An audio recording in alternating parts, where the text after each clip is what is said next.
So this was the salad that was given to us, and we ate some of yesterday. And I have to say, there's one more tomato that I had missed, but I'm not exaggerating. It's mostly this lettuce and some red cabbage for color. But that's fine. I'm still very thankful for it.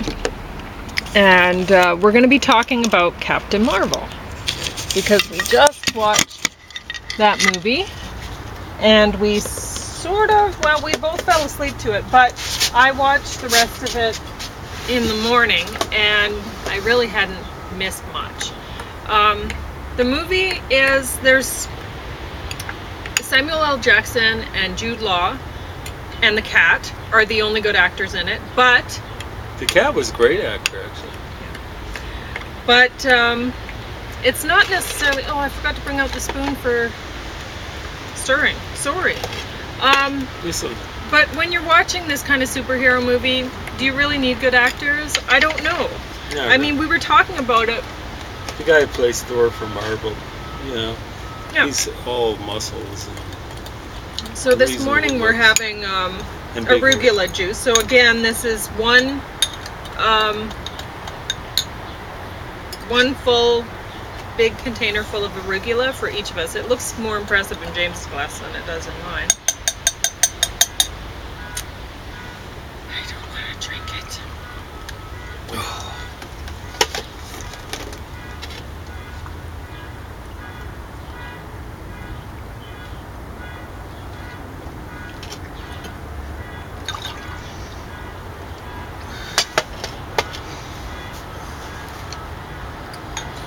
And today, to make it even more delightful, I added the turmeric and black pepper to it.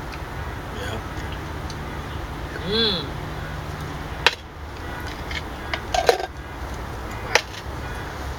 So bad. So bad. Back to Captain Marvel. So bad. No, it wasn't. It wasn't so bad. No, it really wasn't bad at all. No.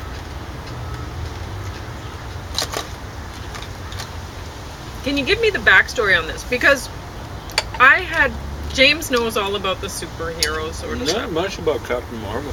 Really? Mm-hmm. But I had never even heard of this Captain Marvel. So I'm Captain Marvel, when I was reading Marvel comics, when I was a young pup in my 30s, they had a series that had kind of gone. They started it up, and we don't tend to think of comic series as being that way, but the majority of them might be that way, where they go into they try something, it doesn't work out. Yeah. But they'll retain it and then they'll try it again. And Captain Marvel is maybe like that. So maybe I don't know when Captain Marvel might have been some dude way back when from World War II, and Marvel Comics was named that. I'm not sure about it. I'm really it might not have worked out way back when. Yeah. You're saying. They do this with all sorts of things. This is Marvel. It's DC does it. There are other lesser comic entities. Okay, but what do you know about Captain Marvel going into this movie? Almost nothing. I maybe had one Captain Marvel comic. Okay, but you said the Captain Marvel was a guy, not a woman. It was a guy. That's what all I know. And it had a red, white, a red, yellow, and blue costume. So she's kind of got a red, yellow, and blue costume.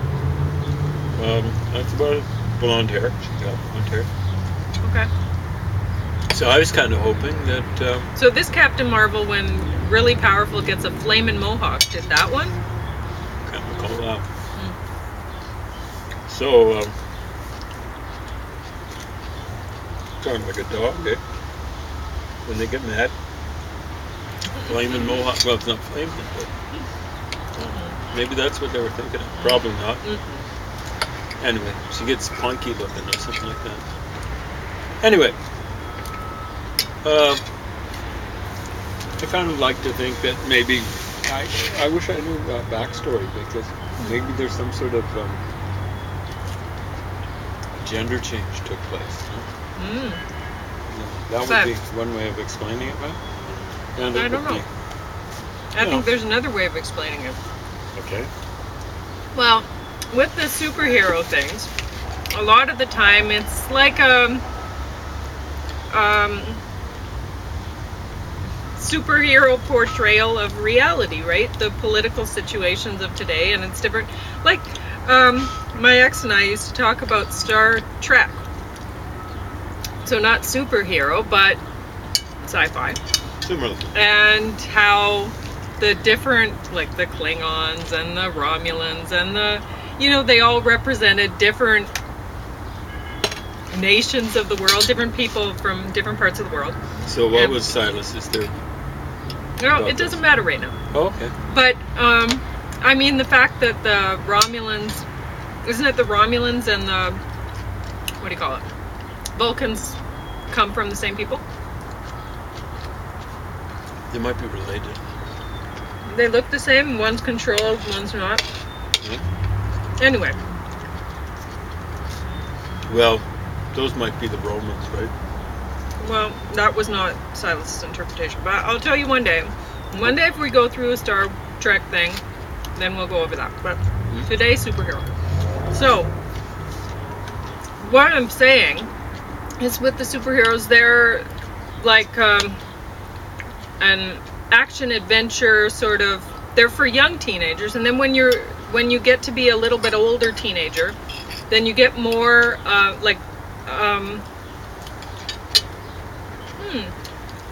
not maybe activated about certain issues. So from about age 15 to 25, you get a lot of people who might become activists about whatever is very important to him. And things seem very important to them. The people of that age group are really passionate. They're so full of passion for whatever they can get behind, and they're going to get behind it all the way, right? But they don't actually know a lot about what they're getting behind because they're young, but they're all for it. So there are some, right? Anyway, so, but back to the superhero thing. This one in particular. So, she is now a woman, but was a man. I don't think it has anything to do with transgender thing, but maybe, I don't know. Maybe we'll find out about that. Which I'm looking forward to the next We might movie have and whatever. snoozed through. I don't think so. Okay. Anyway, she was always a woman in this one. But given that they made her a woman, they're trying to attract the audience here is mostly like they want a powerful woman to get behind. So this is the audience of America and Canada and, you know, the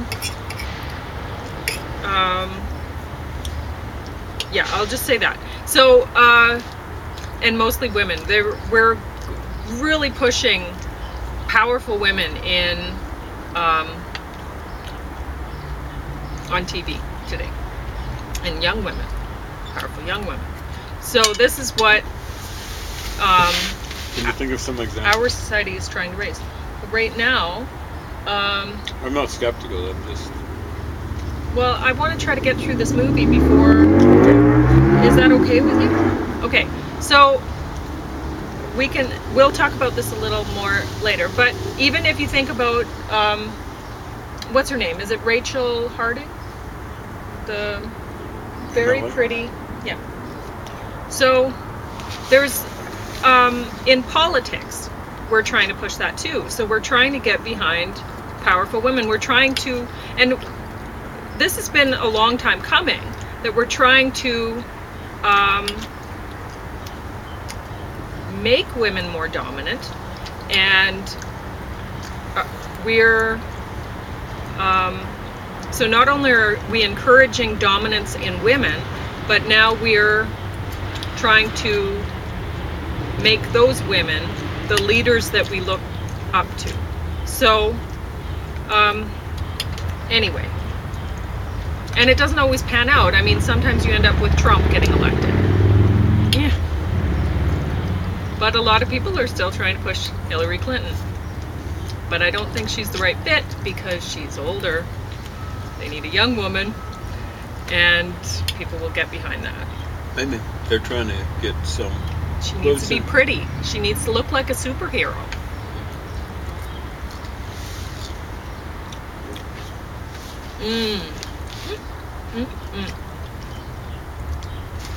So,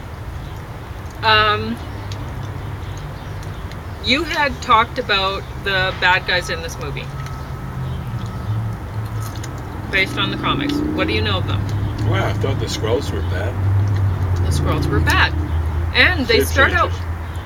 See, I don't know anything about this movie. I'm coming into it, or this comic book character. I just watched the movie. And I'm just looking at what seems obvious to me. So James tells me from the comic books, the Skrulls were bad. And I'm looking at this and saying, okay, well... That was from a generation ago. Huh? She's supposed to be an American. So she's a big superhero you're supposed to get behind, right? And the Skrulls, they're... Even in this movie, I think they use the term refugees. They're refugees in this movie. And they seem like the big bad guy that she's supposed to be fighting. And then it turns out that the people that she has, that have been controlling her, raising her, are actually the bad guys. So, just your guess on what they're trying to say with politics right now. I'm hoping it's just refugees in general, not one particular group. No. It's pretty obvious when you look at it. I'm very sympathetic about real refugees, people that are trying to run away from nasty people. But there are a lot of nasty people who are following the refugees. There's a ton of them. And so it may turn out that you think, okay, well, the Skrulls, yeah, the refugees, they're going to help us fight this power that's been controlling our big, strong leader. And the Skrulls, they're not wanting to get behind a woman, a powerful woman. There's no way. No way the Skrulls are going to want that. You don't know. You don't know anything about these Skrulls. You got to know about their culture. You got to know about what they believe in. Are they going to get behind the powerful woman? I don't know. Maybe you should find out some more about them before you just say, yeah, let's team up. Because when you're in the age group, 15 to 25, you're passionate to get behind something. Before you know anything about it, you've latched onto some idea. Like you latch onto the current music. Whatever. And it's in and it's out. And it's in and it's out. And just as fast as your mind is working really fast, you're really passionate, you really just put that into studying before you get aggressive with it. That's all. So take that passion, read a book, and then read another book, and then really, really study up on something so that you know, wait a minute, maybe I don't want to ally myself with the Skrulls. Maybe that's not a good idea. Maybe this other group, they're bad guys too. I don't know. But maybe you're just going to end up fighting one battle after another because you're just allying with the wrong people. One time after another after another. Yep. It's better to actually study up on things before because you're just going to fight yourself tired. You're not a superhero. You're not invincible. You're not going to just bounce right back and go, oh, on to the next battle and no scrapes on me.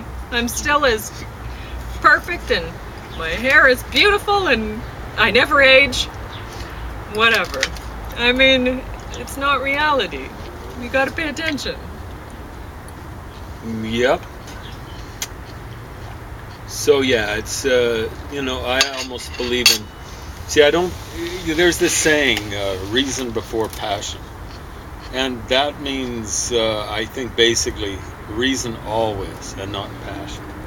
I believe in reason, it's a temporal interpretation perhaps of that, reason before passion. In other words, it's important to be passionate about things, but it's very important to come to a reasonable assessment of what it is correct to be passionate about.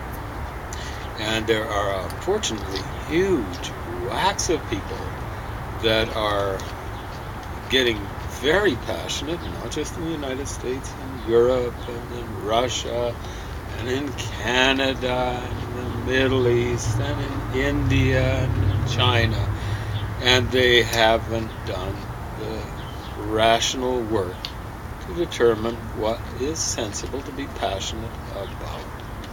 And in North America, right, left, and center, everyone's passionate about things, and they're all wrong. They're all wrong about any number of things. They're all wrong, for example, about refugees. They're all wrong. Right, left, and center. They're all wrong. They've got no solutions. All of them are wrong. So people who want to let in no refugees, all wrong. People who want to let in every refugee, all wrong. People who want to do things based on just certain groups and stuff like that, all wrong. You actually got to look at every individual. Every individual. Because every person's different. And what you kind of look for is whether they really want to be in a democracy. If they don't want to be in a democracy, let them in to save them, but don't let them mix in society. Why would you want to let them mix in a democracy? If enough people get into a democracy that don't believe in a democracy, then they'll vote not to have a democracy. There are certain places in Europe where people who don't believe in democracy will be, in maybe 100 years, in the majority, given demographics. You know, demographics change. One has to be careful about going with interpretations like that. But short of that, you'll end up with something like civil war and things like that. You'll have a huge number of people that, let's say a large majority, doesn't believe in democracy. And then there will be a backlash. That's happening in Europe already. There will be a backlash against those sorts of people. And those people that will be backlashing will tend not to believe in democracy. And Europe's a schmozzle right now, and it's only going to get worse.